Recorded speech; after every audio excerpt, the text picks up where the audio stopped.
হুজুর, আপনি কোনো চিন্তা করিয়েন না। আপনি যে এইবার প্রথমবার দাঁড়িয়েছেন, আলহামদুলিল্লাহ, আল্লাহ পাকের দরবারে লাখো কোটি শুকরিয়া জ্ঞাপন করছি যে প্রথমবারে দাঁড়িয়ে আপনি প্রায় দ্বিতীয় স্থান অর্জন করেছেন। এটা আপনার জন্য অনেক সৌভাগ্যের ব্যাপার। কিন্তু অনেকেই আছে মাত্র 10টা 20টা 100টা এভাবে বুট পায়, তাদের কেমন কষ্ট লাগে।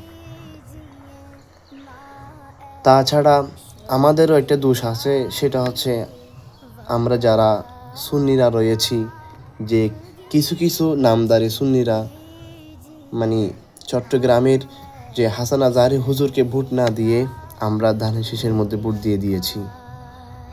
হয়তোবা তার কারণেই আমাদের এমনটা হয়েছে। যাক, আল্লাহ পাক রব্বুল আলামিন দরবারে শুকরিয়া জ্ঞাপন করছি। ইনশাল্লাহ এবার হয় নাই, পর ইনশাল্লাহ আমাদেরই বিজয় হবে।